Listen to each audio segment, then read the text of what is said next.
Case को लेकर के सीबीआई के हाथ इस वक्त सबसे बड़ी लीड लग चुकी है और इस खबर के इस लीड के सामने आने के साथ ही सीबीआई का दिमाग भी पूरी तरह से चकरा चुका है। सीबीआई को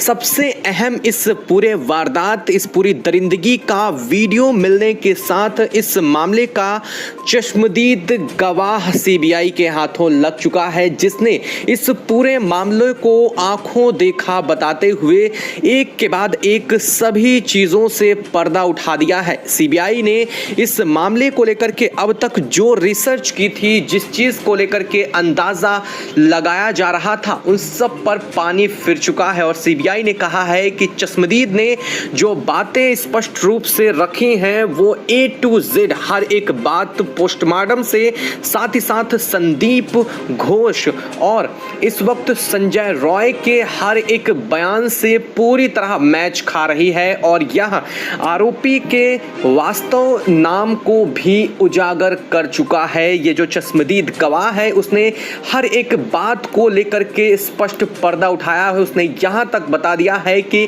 किसने उस दिन डॉक्टर बिटिया की टांगों को तोड़ा था, किसने आंखों को घूंसा मारा था और किसने गला दबाया था और उस पूरे घिनौने कृत्य को किन किन लोगों ने इस वारदात को अंजाम दिया था। और इस खबर के सामने आने के साथ ही संजय रॉय और संदीप घोष के भी होश उड़ चुके हैं, क्योंकि इन लोगों को भी इस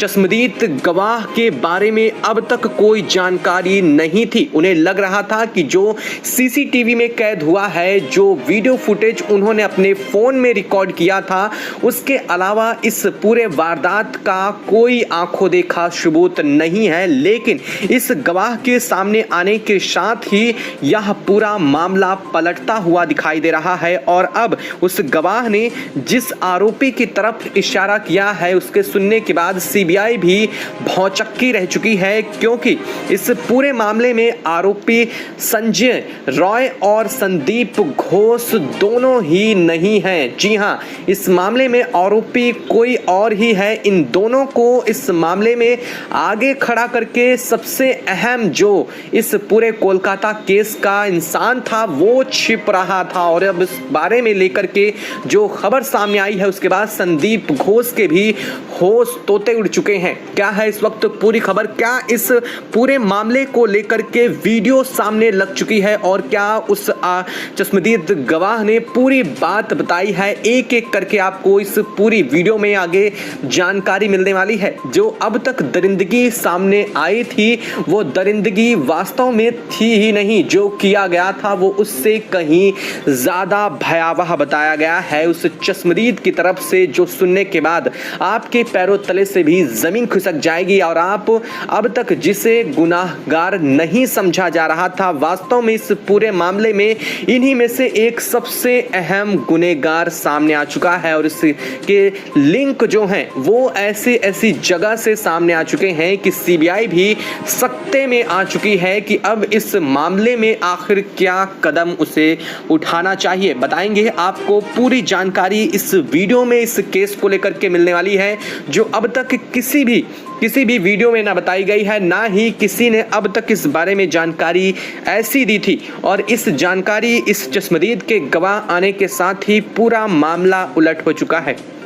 पूरी जानकारी आपको मिलेगी, लेकिन उससे पहले डॉक्टर बिटिया की आत्मा की शांति के लिए वीडियो को लाइक और चैनल को सब्सक्राइब जरूर कर लीजिएगा। और हाँ, बिटिया की आत्मा की शांति के लिए कम से कम कमेंट बॉक्स में RIP रिप जरूर लिखिएगा और यह भी लिखिएगा कि आप इस पूरे मामले में आप डॉक्टर बिटिया को न्याय दिलाने के लिए साथ हैं, ताकि यह उन नुमाइंदों को भी पता चले जो इस मामले में अभी भी सबसे अहम आरोपी को बचाने की कोशिश में लगे हुए हैं। उन तक भी यह बात पहुंचनी चाहिए कि उन्हें बचाने वालों से ज़्यादा उन्हें सज़ा दिलाने वालों की तादाद है और यह चीज़ बेहद ज़रूरी हो चुकी है, क्योंकि अगर आज हम इस मामले को लेकर के अपनी आवाज़ नहीं उठाते हैं तो वास्तव में हम खुद भी इस मामले में गुनहगार हैं। और अगर हमने इस मामले को लेकर के आज आवाज़ नहीं उठाई तो कल को ऐसा ही केस दोबारा फिर होगा और फिर से यह चीज़ें दोहराई जाती रहेंगी।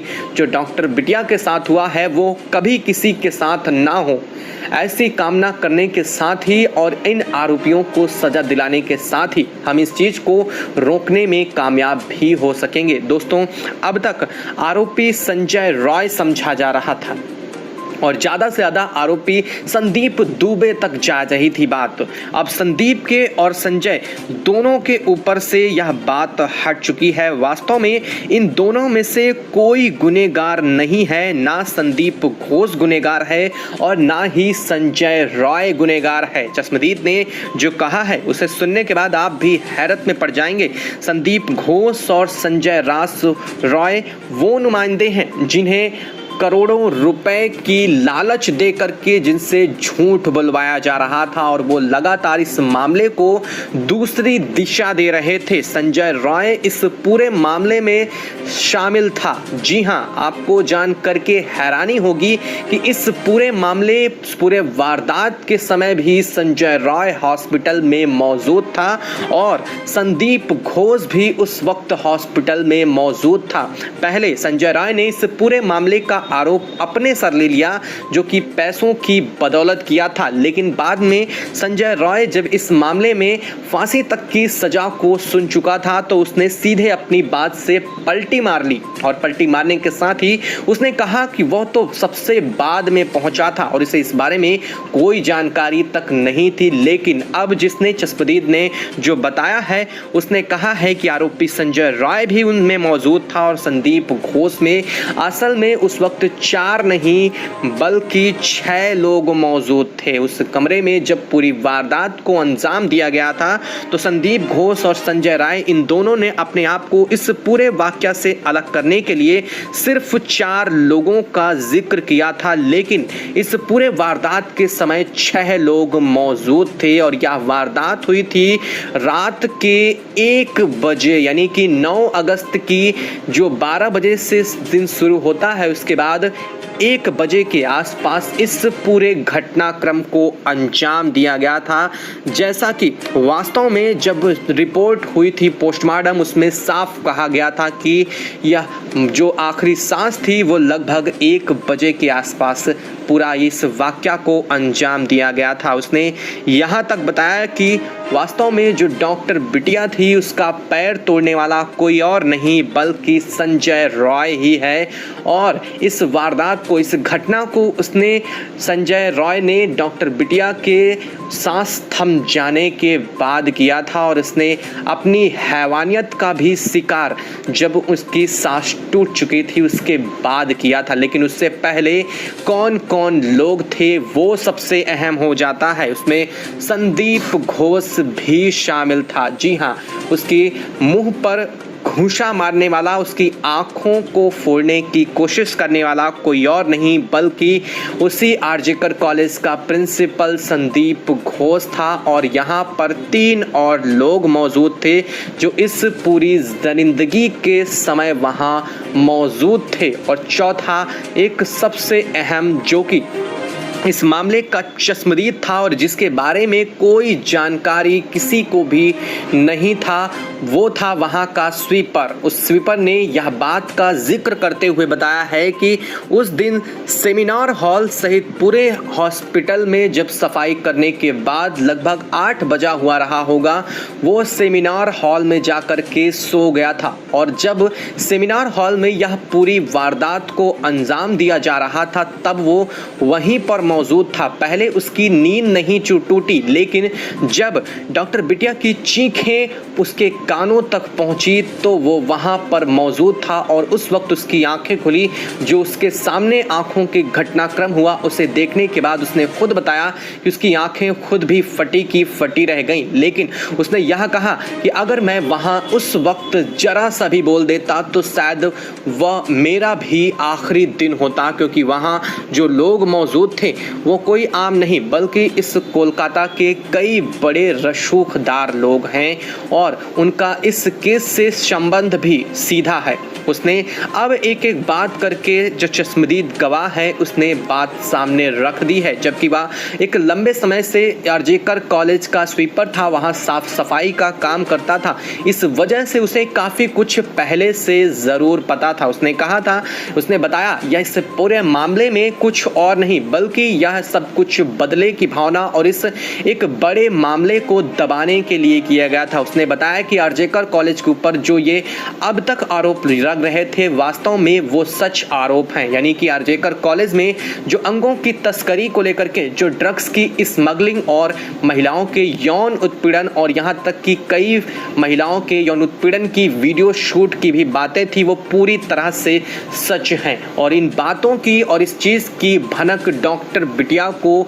लग चुकी थी लगभग 2 महीने पहले, और इसी वजह से जहां के प्रिंसिपल सहित जो अहम गुनहगार थे वो असहज महसूस कर रहे थे। उन्हें डर था कि अगर डॉक्टर बिटिया ने इस मामले को आगे जाकर के कहीं रखा तो वह कोलकाता पुलिस की और प्रशासन की नजरों में आ जाएंगे, जिसके बाद उनका यह पूरा सिस्टम जो अब तक उन्होंने इस पूरे स्मगलिंग को सिस्टम को तैयार करके रखा है वो खत्म हो जाएगा। और इतना ही नहीं, इसके बदले में उन्हें कड़ी सजा होगी और इस सजा के डर से उन्होंने इस पूरे वाकया को, इस पूरे घटना को अंजाम दिया। डॉक्टर के जैसा कि आरोपी संजय रॉय ने बताया था कि उसे यह सब कुछ करने के लिए पैसे दिए गए थे और यह झूठ बोलने तक के लिए इन दोनों की जेबें कुछ ऐसी भरी गई थीं कि इनके मुंह अब तक पूरी तरह से नहीं खुल पा रहे थे। इतना ही नहीं, संदीप घोष और संजय रॉय को तो इतना पैसा मिला था कि वहां हुए इस पूरे वारदात के बाद एक एक जो भी सबूत थे उन्हें मिटाने तक की तैयारी की गई थी। संदीप घोष, जबकि ये खुद डॉक्टर यानी कि प्रिंसिपल होने के बावजूद उसे सब कुछ पता था कि किस तरह से क्राइम सीन को सेफ रखना होता है, किस तरह से क्राइम सीन के सबूतों को सुरक्षित रखना होता है। उसने जानबूझकर इन सबूतों को मिटवाने में लोगों की मदद ली और खुद इन सबूतों को मिटवाया यहाँ मेंटेनेंस के नाम पर, और क्राइम सीन को एक ऐसे जैसे धर्मशाला खोल के रखा था। जो भी आ रहा था अंदर जा रहा था, चीजें उठा रहा था, देख रहा था, इधर उधर कर रहा था। यह सब कुछ एक पूरी प्लानिंग के साथ संदीप घोष ने करवाया था, जिसका आरोप सीबीआई ने पहले ही लगाया था। लेकिन अब जब स्वीपर ने इस मामले में पूरा का पूरा काला चिट्ठा खोल दिया है तो उस लोगों के भी नाम सामने आ चुके हैं जो इसमें मुख्य आरोपी हैं। हालांकि सीबीआई ने अब तक इन लोगों के नामों का स्पष्ट खुलासा नहीं किया है, लेकिन शिकंजा कसता जा रहा है और ये लोग जल्द ही सीबीआई की गिरफ्त में होंगे, क्योंकि इन्हें हाथ डालना आसान चीजें नहीं हैं। लेकिन संदीप घोष और संजय रॉय के बयानों से अब तक कुछ नहीं स्पष्ट हो रहा था। अगर यह मामला अब तक इस स्वीपर की तरफ से, चश्मदीद गवाह की तरफ से नहीं बताया गया होता तो शायद अभी भी हम उसी कहानी पे भरोसा कर रहे होते जो आरोपी संदीप घोष और संजय रॉय की तरफ से गढ़ी गई थी। और यह आरोपियों की तरफ से गढ़ी गई कहानी पूरी एक प्री प्लान्ड थी, ताकि इस पूरे वाकया को घुमाते रहा जाए और एक ऐसा समय आए जिस तरह से पहले और भी कई वारदातें हुई और उन सभी वारदातों को धीरे धीरे करके दबा दिया गया। इसमें भी यही करने की तैयारी थी, लेकिन अब ऐसा नहीं होने वाला है। इन आरोपियों को कड़ी सजा मिलने वाली है। जो चश्मदीद सामने आया है उसने बहुत बड़ा काम किया है और अब उसे सुरक्षा की भी तैयारी की जा रही है। आपको क्या लगता है, अब इस मामले में जो असल में आरोपी हैं क्या उन्हें सजा दी जा पाएगी या अभी भी आरोपी बच जाएंगे? वास्तव में यह सब कुछ हमारे ऊपर डिपेंड करता है। अगर हम इस मामले में शांत हो जाते हैं तो यह मामला भी धीरे धीरे शांत हो जाएगा, लेकिन जब तक हम इस पर आवाज़ उठाते रहेंगे और अपनी आवाज़ को बुलंद करते रहेंगे तब तक यह मामला बिल्कुल भी सिमटने वाला नहीं है। इसलिए अभी अपना फ़ोन से तुरंत कमेंट में यह लिखें, पहले तो डॉक्टर बिटिया की शांति के लिए रिप लिखें और इसके बाद हमें न्याय चाहिए, जब तक न्याय नहीं तब तक रुकेंगे नहीं, यह ज़रूर लिखेगा ताकि सबको पता चले कि यह मामले में न्याय की गुहार कहाँ तक पहुँच चुकी है। जय हिंद दोस्तों।